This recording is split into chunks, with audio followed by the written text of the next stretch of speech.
زمون کار دا روان و چې د دې یوزر کم څونه ډیټا چې وه هغه مونږ شو کوله. ټیک ده، د هغې لپاره مونږ دلته کې په دې دغه کې دا ډیټا ځان ته پرنټ کړې هم وه.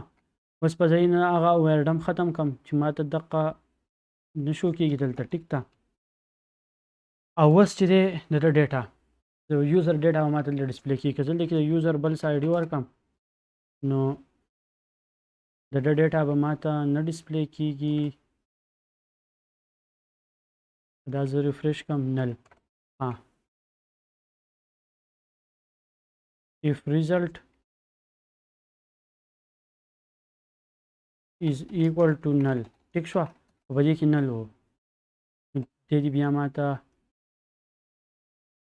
ډسپلی کوي. دا دې نه ډسپلی کوي، پته نه لګي چې ولې.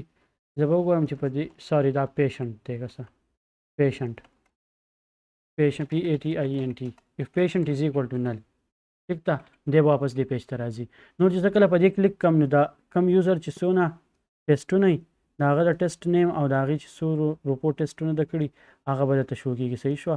اوس د دې دوو نشته، خو د دې نه ښکته که زه راشم دا یو یوزر نو د څونه ټیسټونه شوي دي هغه شو کېږي. ټیک ده، که زه اوس یو نیو پیشنټ د دې دا سټایلینګ هم اول دا ټیسټ کوو، دا سټایلینګ به یې وروسته برابر کړو چې کار کوي که نه. که زه پیشنټس ته راشم ایډ نیو پیشنټ زه کلیک کړم.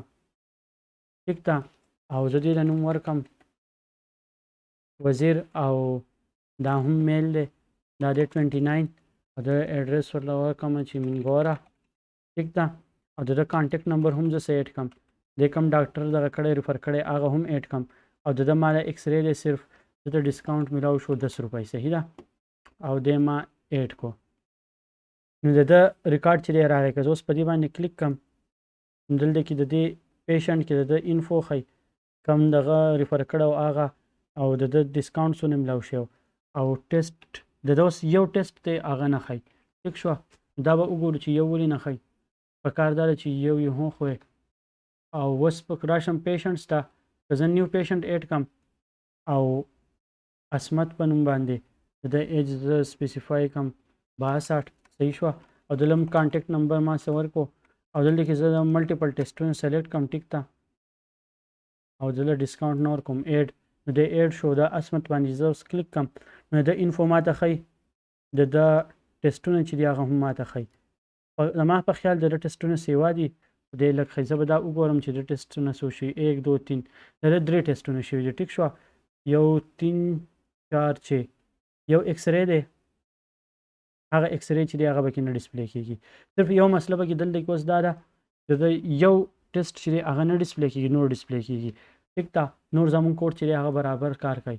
نو زه به دغه مسله وګورم چې دا مسله ده څه ده، خو د هغې نه مخکې به دا کم دغه چې ده دا به زه ریکارډ پیج ته به راشم، هیډینګ کې به راشم پیشنټ ټیسټ انفو، او دا بټن چې ده دا به زه د دې ځای نه لرې کړم او د دې په ځای به زه داسې کار وکړم چې یو ایډیټ پیج ته به راشم یا نیو پیج. په دې کې هم دلته کې کوډ چې کوم شی دا به زه یوز کړم. صحیح ده، دا کوډ چې دی د بیک تلو او دغه لپاره دې ته به شي بیک، او د دې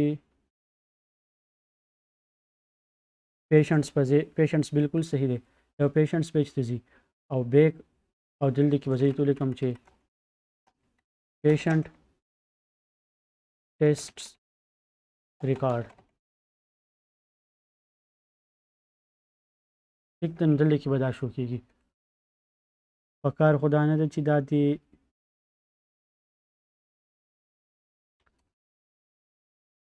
ما ورسره دا کاپي نه کړو، دا به هم زه کاپي کړم. دلته کې مسله چې وه دغه د مین د دغه وه. نو زه نه بیک راځم دغې ته او کله په دې کلیک کوم نو دا ماته شو کېږي. خو صرف یو مسله به کې دا ده چې کم یو ریکارډ چې دی هغه به کې نه شو کېږي. صحیح شوه، په ټیسټونو کې زه دې نه بیک هم شم، دلته کې وګورم 3 1 2 3 4 د ده 4 ټیسټونه د ده 3 ټیسټونه دي. نو یو ریکارډ چې دی به کې مس کېږي، دا ولې مس کېږي دا به وګورو، او نور چې دی د دې دا څونه پرابلم چې دی هغه سالف شو او د یوزر هغه ډیټا موږ دلته شو کېږي.